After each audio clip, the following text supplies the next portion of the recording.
এবার ইরানের বুশেহর পারমাণবিক বিদ্যুৎ কেন্দ্রে বিমান হামলা চালালো যুক্তরাষ্ট্র। মার্কিন প্রতিরক্ষা দপ্তর জানায়, ইরান যুদ্ধে এ পর্যন্ত যুক্তরাষ্ট্রের ব্যয় $37.5 বিলিয়ন। জবাবে মধ্যপ্রাচ্যের মার্কিন ঘাঁটিতে হামলা অব্যাহত রেখেছে তেহরান। ট্রাম্পের দাবি, ইরানের অবস্থা খারাপ হওয়ায় এখন শান্তি আলোচনা চাইছে তারা। একই সময়ে যুদ্ধ বন্ধে চলছে কূটনৈতিক তৎপরতা।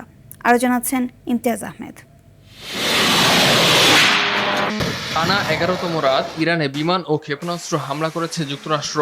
রাজধানী তেহরান, উত্তর পশ্চিমের তাবরিজ, বুশেহর, জিরিক, বেহবাহান ও ওমিদিয়া সহ কয়েকটি এলাকায় বিস্ফোরণ হয়। এরপর তেহরানে সক্রিয় করা হয় বিমান প্রতিরক্ষা ব্যবস্থা। সেন্টকম জানাচ্ছে, হরমুজ প্রণালীতে বাণিজ্যিক জাহাজ চলাচলে হুমকি মোকাবিলায় ইরানের সামরিক অপারেশন সেন্টার, ড্রোন গুদাম, বিমান হ্যাঙ্গার, নৌ সক্ষমতা ও সামরিক সরবরাহ অবকাঠামোতে হামলা চালানো হয়। জবাবে মধ্যপ্রাচ্যের মার্কিন ঘাঁটিতে হামলা করেছে ইরান। নিজেদের আকাশ প্রতিরক্ষা ব্যবস্থা ব্যবহার করে ইরানের পাঠানো একটি ড্রোন ভূপাতিতের দাবি করে কুয়েত। মার্কিন প্রতিরক্ষা মন্ত্রী পিট হেগসেথ জানান, ইরান যুদ্ধের ব্যয় ইতোমধ্যে $37 বিলিয়ন ছাড়িয়েছে।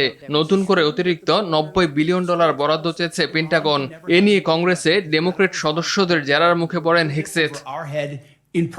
এদিকে মার্কিন প্রেসিডেন্ট ডোনাল্ড ট্রাম্প জানান, শান্তি আলোচনার জন্য ইরান মরিয়া হয়ে আছে। শিগগিরই ইরানের সন্দেহভাজন পারমাণবিক স্থাপনা পিক এক্স মাউন্টেনে বড় ধরনের হামলা চালানো হতে পারে বলেও উল্লেখ করেন মার্কিন প্রেসিডেন্ট।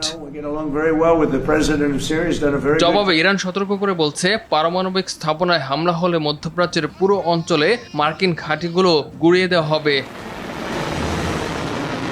পাল্টাপাল্টি উত্তেজনার মধ্যে কূটনৈতিক তৎপরতাও চলছে সমান তালে। ইসলামাবাদে পাকিস্তানের শীর্ষ নেতৃত্বের সঙ্গে বৈঠক করেছেন ইরানের স্বরাষ্ট্রমন্ত্রী। অন্যদিকে উত্তেজনা কমাতে সমন্বিত উদ্যোগ নিয়ে আলোচনা করছে কাতার ও সৌদি আরব। ইমতিয়াজ আহমেদ, RTV।